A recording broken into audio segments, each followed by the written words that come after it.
आपकी परीक्षा में ये क्वेश्चन कई बार आया हुआ है कि भारतीय प्रशासन में नैतिक दुविधाएं क्या है। Discuss ethical dilemmas in Indian administration. तो इस बारे में बात करते हैं, क्या क्या दुविधाएं हैं। दुविधाएं का मतलब, जो ऑफिसर है, जो आईएएस ऑफिसर है, उसके सामने कई बार कर्तव्य निभाने की चुनौती होती है, और दूसरे तरफ अधिकारियों का दबाव, पॉलिटिकल लीडर्स का दबाव। तो इस डायलेमा को, इस दुविधाओं को कैसे दूर करते हैं और कैसे कर सकते हैं, इसको ध्यान से सुनिएगा।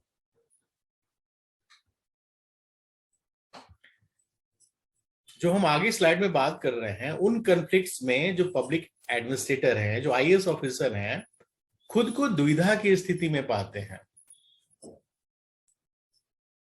पहला क्या है, नोट करिए अपनी कॉपी में। विभिन्न मूल्यों के बीच संघर्ष। विभिन्न तरह के जो वैल्यूज हैं, क्या वैल्यूज हैं?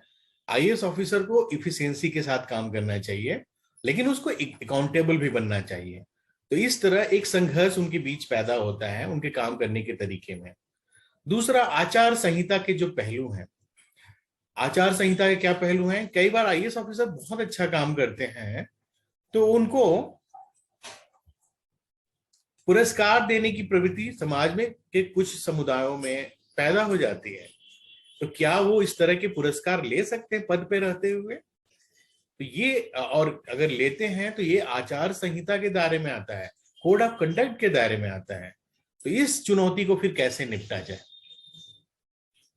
उसके अलावा फिर तीसरा जो महत्वपूर्ण मुद्दा है वो है व्यक्तिगत मूल्य बनाम वरिष्ठ या सरकारी निर्देश के मूल्य। मतलब हम सब के अपने वैल्यूज हैं। वैल्यूज क्या है? हमें ईमानदारी से काम करना है, हमें देश को आगे बढ़ाने के लिए नए नए कदम उठाने हैं, हमारे जो भी फैसले हैं वो समुदाय के हित में है।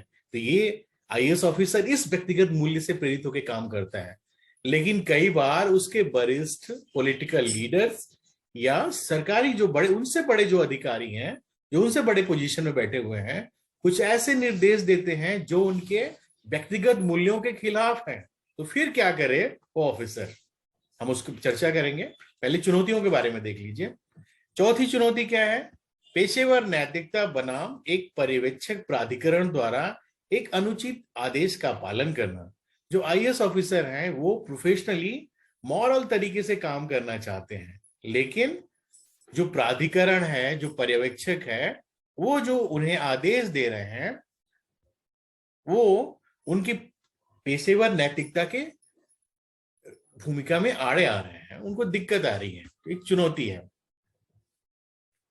और इन दुविधाओं से निपटने का ही नाम है ALIR model of imperatives of ethical reasoning in public administration. इस मॉडल का नाम है एलायर मॉडल, ALIR मॉडल। क्या है अभी मैं बताता हूं आपको। तो पब्लिक एडमिनिस्ट्रेशन में एथिकल रीजनिंग के इंपरेटिव्स का जो मॉडल है, दुविधाओं से निपटने का तरीका है, एलायर मॉडल है। क्या है एलायर मॉडल? ये है ALIR model. A stands for accountability यानी कि जवाबदेही, L stands for legality, I stands for integrity और R stands for responsiveness. ALIR, accountability, legality, integrity, responsiveness. तो इसको, इन चारों चीजों पे बात करते हैं। अकाउंटेबिलिटी का मतलब प्रशासन की लोकतांत्रिक जवाबदेही, डेमोक्रेटिक अकाउंटेबिलिटी ऑफ एडमिनिस्ट्रेशन। तो ये है अकाउंटेबिलिटी। मतलब प्रशासक या आईएएस ऑफिसर वही काम करेगा जो कि उसको लोकतंत्र के प्रति जवाबदेह बनाता हो, जो उसको भारतीय लोकतंत्र के प्रति जवाबदेह बनाता हो। तो ये है अकाउंटेबिलिटी। एल का मतलब लीगल। तो कानून का शासन, रूल ऑफ लॉ और वैधता का सिद्धांत। रूल ऑफ लॉ और वैधता का सिद्धांत। जो आईएएस ऑफिसर हैं वही काम करेंगे जो उनको कानून के शासन के दायरे में लाता है। मतलब ऐसा कुछ भी काम वो नहीं करेंगे जो रूल ऑफ लॉ के अगेंस्ट हो। और प्रिंसिपल ऑफ लीगैलिटी, जो उनके जो कदम होंगे वो वैधता के सिद्धांत के अनुरूप होंगे। तो ये हुआ एल। आई का मतलब इंटीग्रिटी, पेशेवर अखंडता, प्रोफेशनल इंटीग्रिटी। जो भी कदम उठाएंगे वो उनके प्रोफेशनल इंटीग्रिटी के अनुरूप होंगे। और आर का मतलब रिस्पॉन्सिवनेस। किसके प्रति रिस्पॉन्सिव होंगे? सिविल सोसाइटी के प्रति रिस्पॉन्सिव होंगे। जो नागरिक होंगे, जनता होंगे, नागरिक समाज होंगे, उनके प्रति जवाबदेह होंगे। तो जो भी वो कदम उठाएंगे वो ALIR जो मॉडल है, LIR मॉडल है। अगर इस तरह की दुविधाएं आती हैं तो चेक करेंगे कि क्या LIR मॉडल के अनुरूप है या नहीं। अकाउंटेबल है, लीगल है, इंटीग्रिटी उसमें आती है, और रिस्पॉन्सिवनेस, ये 4 चीजें अगर आती हैं तो उसका पालन करेंगे, और नहीं आती है तो हम पालन नहीं करेंगे, या कुछ ऐसे बीच के रास्ते निकालेंगे ताकि वो उनको उनके कर्तव्यों के निर्वहन में उनको आगे बढ़ाता हो।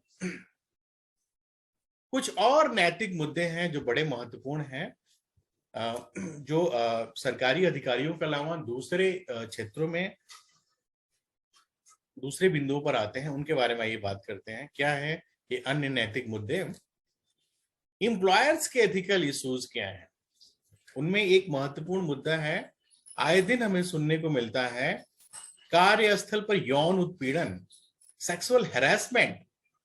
अक्सर देखने को मिलता है कि कार्यस्थल पर कर्मचारियों के साथ सेक्सुअल हैरेसमेंट की घटनाएं सामने आती हैं, और ये बड़े बड़े पदों पर बैठे हुए अधिकारियों ने ऐसा किया है। हम सभी ने ऐसा देखा है,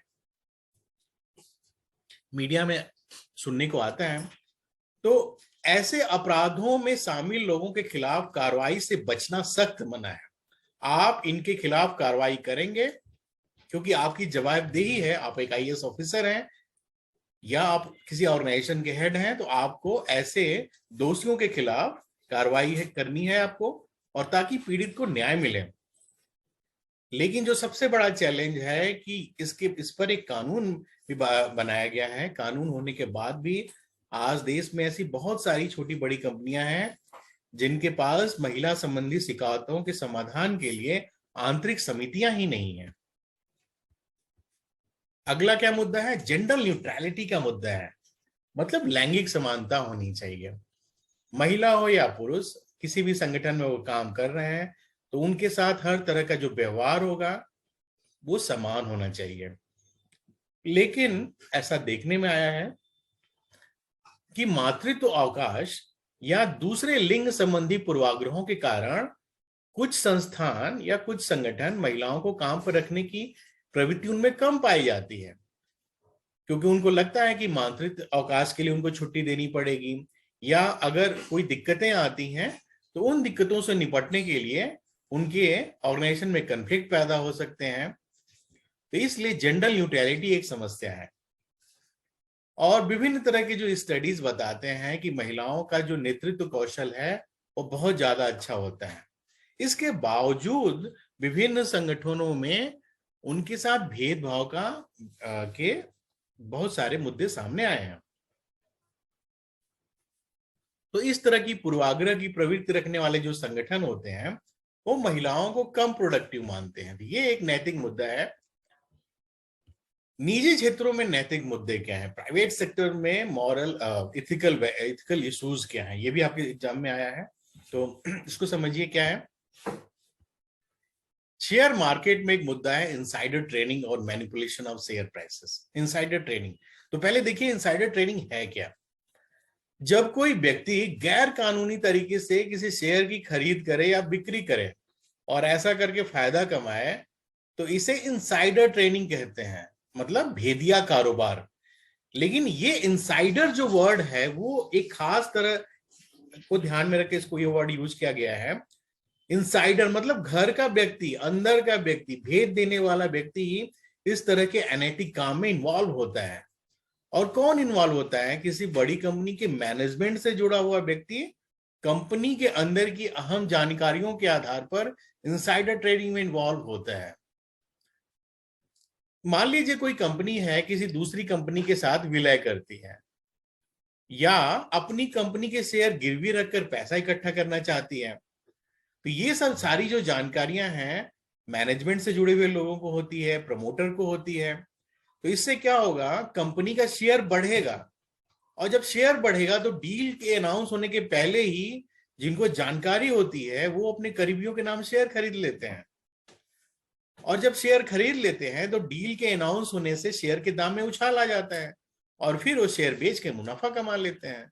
तो ये जो अनैतिक कदम है कंपनी के अंदर बैठे हुए लोगों द्वारा, मैनेजमेंट के लोगों द्वारा, इसको कहते हैं इनसाइडर ट्रेडिंग। यह एक इथिकल इशू है इथिकल गवर्नेंस में, प्राइवेट सेक्टर में। तो इसके लिए सेबी ने क्या किया है, सेबी ने मार्केट सर्विलांस सिस्टम बनाया है। कैसे करता है SEBI? Securities and exchange board of India.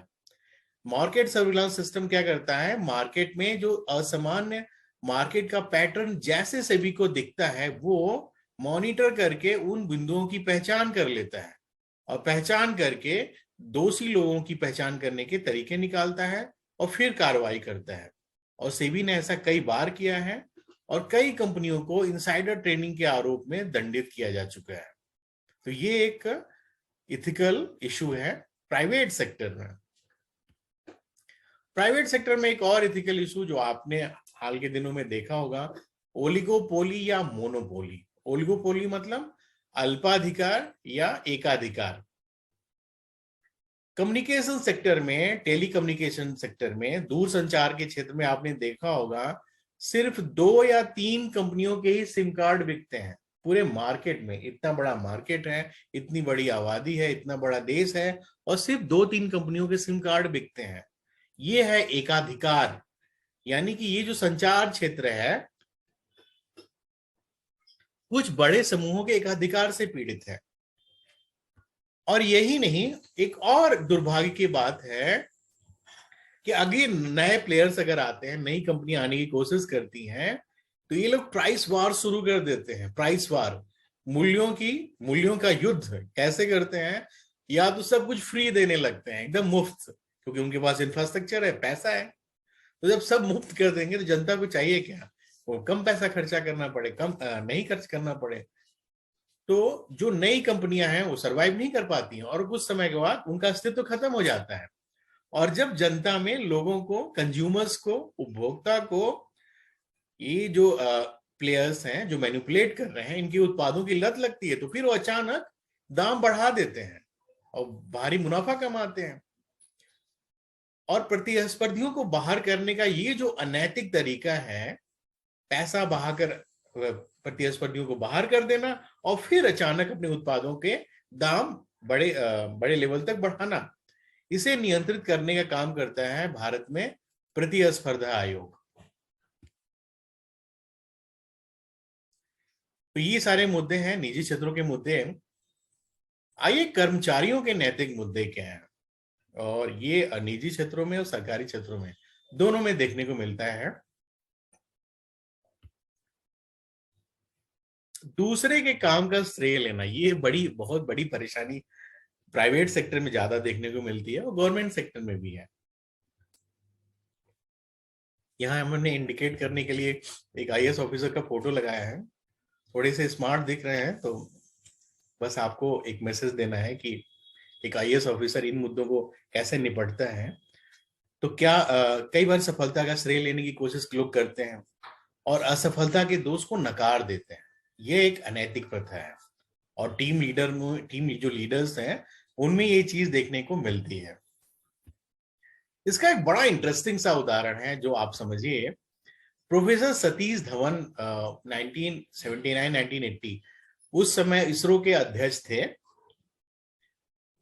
और डॉक्टर एपीजे अब्दुल कलाम के नेतृत्व में एक टीम द्वारा पहला सैटेलाइट लॉन्च व्हीकल जो मिशन था वो फेल हो गया था।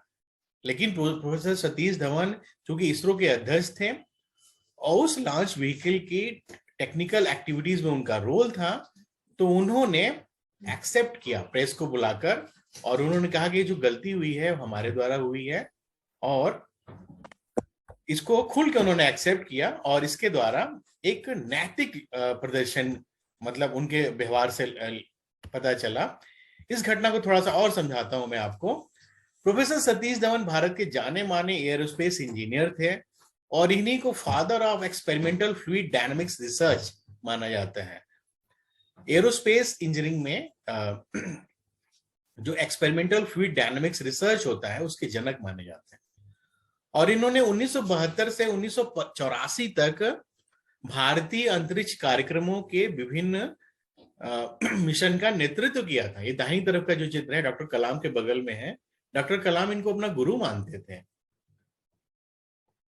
और इनके अंडर में डॉक्टर कलाम ने बहुत सारे प्रोजेक्ट पे काम किया।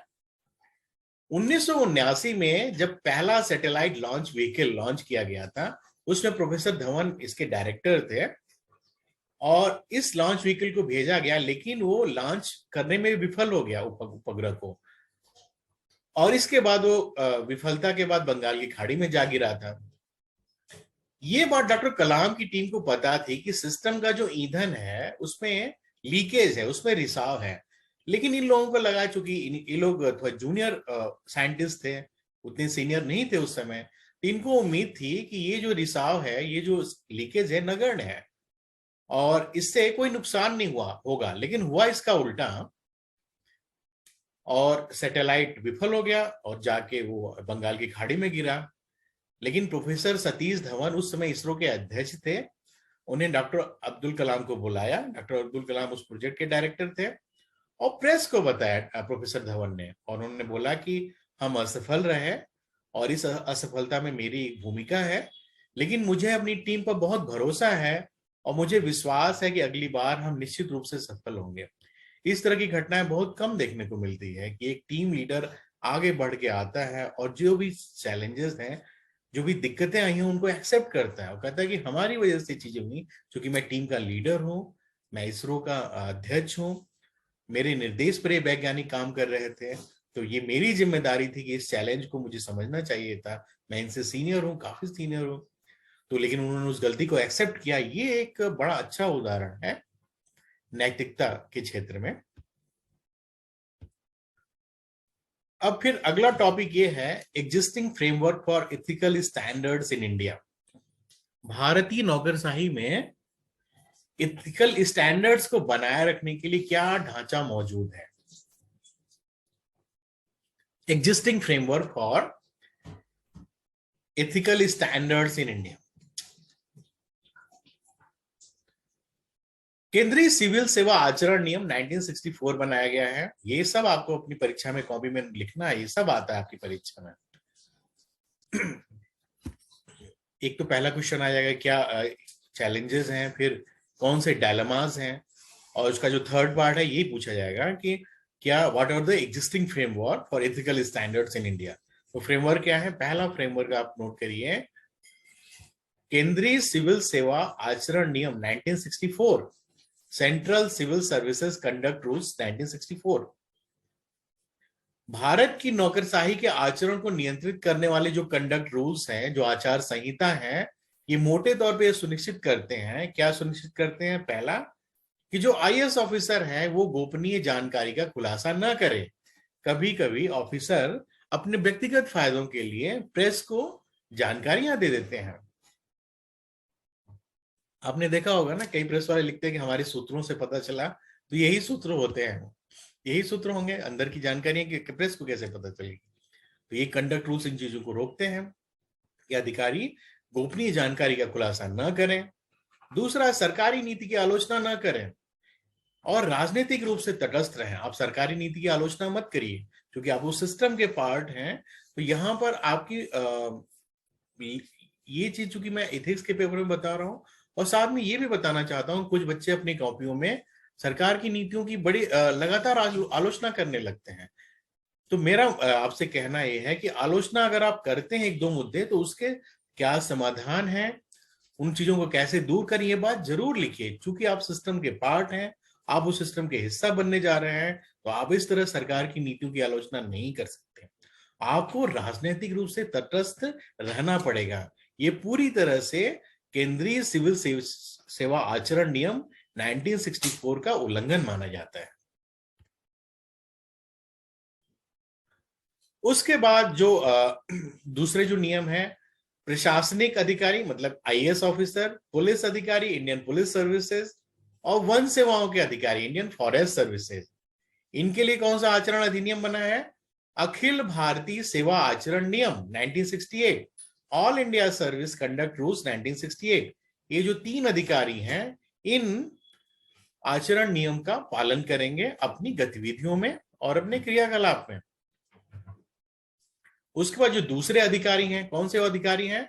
भारतीय राजस्व सेवा के अधिकारी, भारतीय सूचना सेवा के अधिकारी, भारतीय सीमा शुल्क और केंद्रीय उत्पाद शुल्क सेवा के अधिकारी, भारतीय डाक सेवा के अधिकारी, भारतीय लेखा परीक्षा के अधिकारी, भारतीय लेखा परीक्षा और लेखा सेवा, इसके जो अधिकारी हैं वो किसका पालन करेंगे? केंद्रीय सिविल सेवा आचरण नियम 1964, central civil service conduct rules 1964, उसका पालन करेंगे।